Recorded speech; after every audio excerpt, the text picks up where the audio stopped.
Atenção! Começa agora uma teleaula de História do Ensino Médio. Você vai assistir a teleaula de número 66. Bons estudos!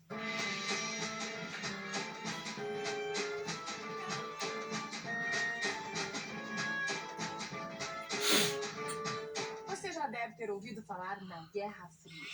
Mas você sabe por que ela tem esse nome? Bom, se você não sabe, não se preocupe. A nossa teleaula de hoje vai contar direitinho essa história de Guerra Fria. Fique ligado.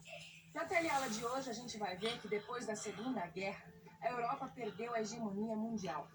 Duas novas potências passaram a disputar a supremacia econômica do planeta: os Estados Unidos e a União Soviética. A gente vai entender como a disputa entre as duas superpotências resultou na formação de dois blocos. Vamos ver como a corrida armamentista desencadeada pelas tensões da Guerra Fria colocou o mundo à beira da destruição total. E, finalmente, vamos conhecer os principais conflitos armados que marcaram a história do mundo no período da Guerra Fria. Nossa, foi imediato, cara. Isso é louco. Lembra da Segunda Guerra Mundial? Foram cerca de 50 milhões de mortos, 35 milhões de feridos e 3 milhões de desaparecidos. Depois de tanta desgraça, o mundo precisava de um pouco de paz.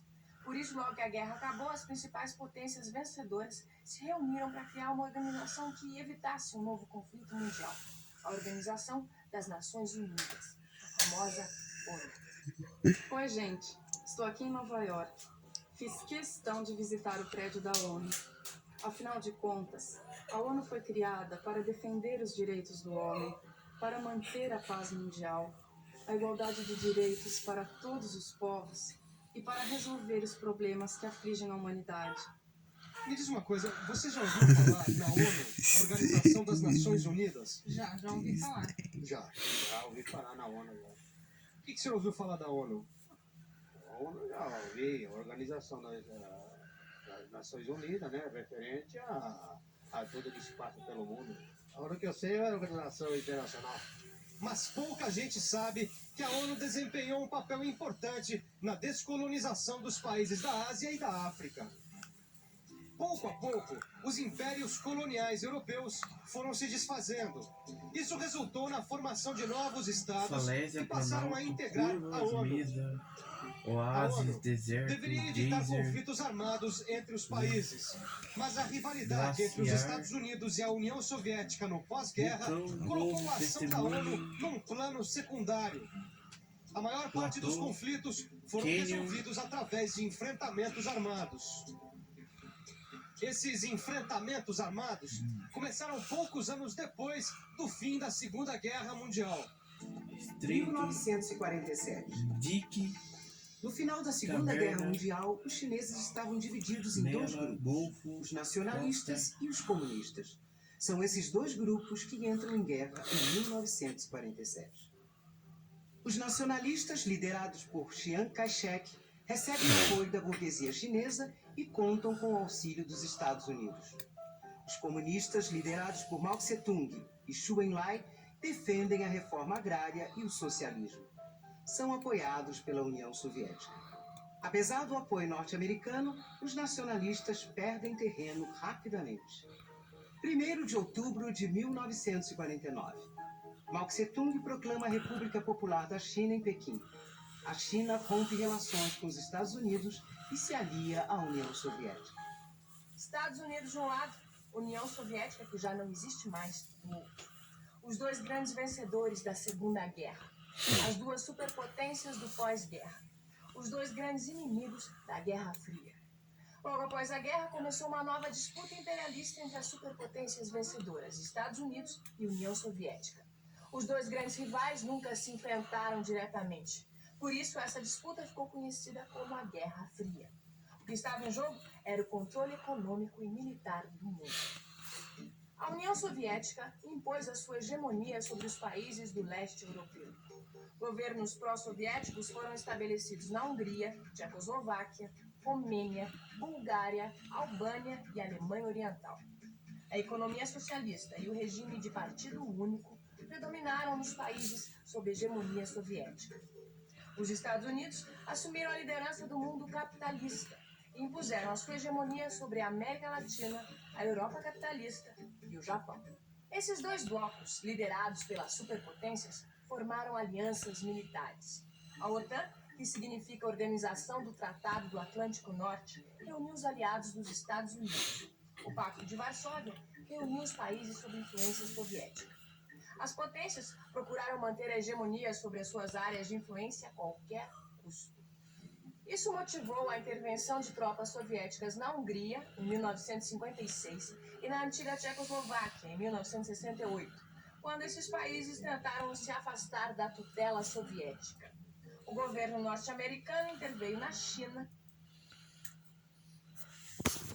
e custosa corrida armamentista entre as superpotências.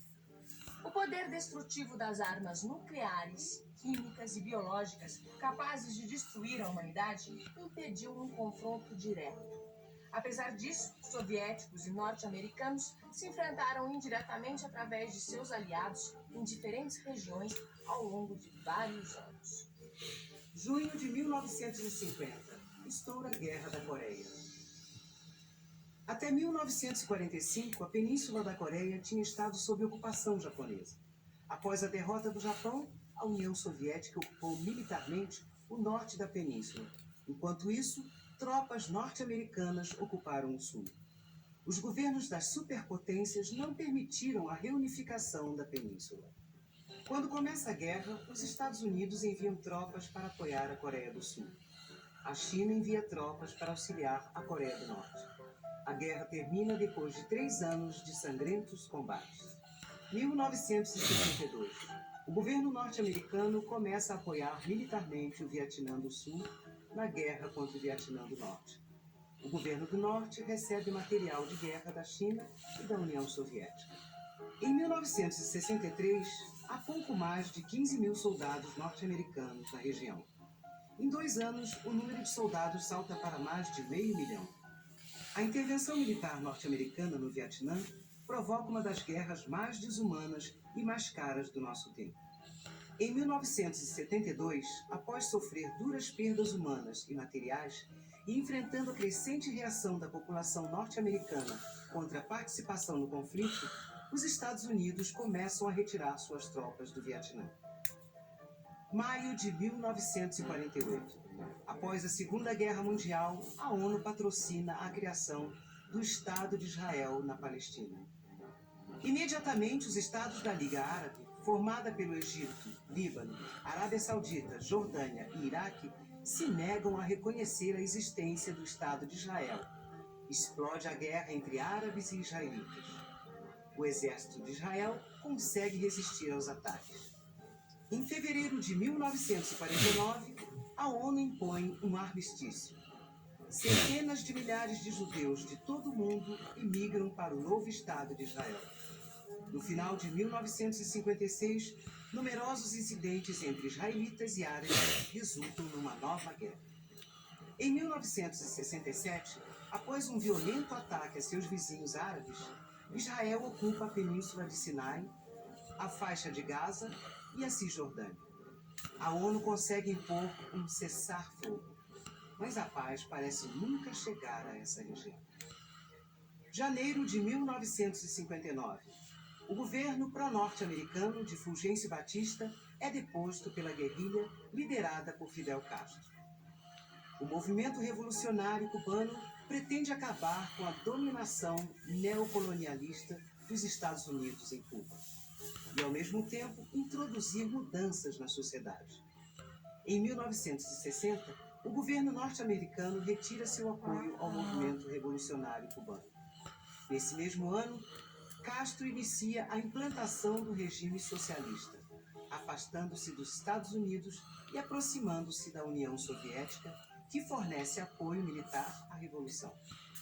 Castro nacionaliza as empresas e os bancos, realiza a reforma agrária e implanta o regime de partido único.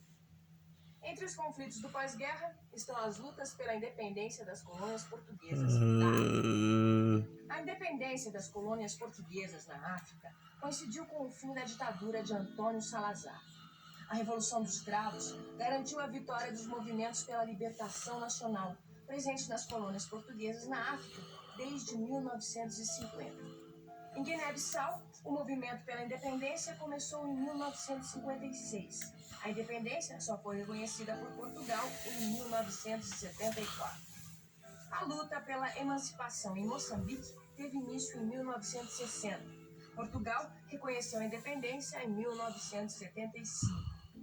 O movimento pela independência de Angola teve início em 1961.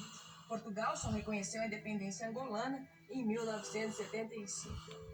Tanto em Angola como em Moçambique, a independência trouxe o socialismo e o alinhamento com a União Soviética. Apesar disso, a proximidade com o regime racista da África do Sul e o auxílio norte-americano aos guerrilheiros contra-revolucionários desestabilizaram a região.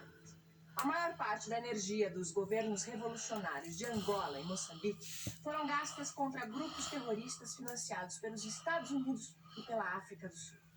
Pois é, depois de tantas guerras, nada melhor do que uma revisão. E atenção, se liga aí que é hora da revisão. Na tele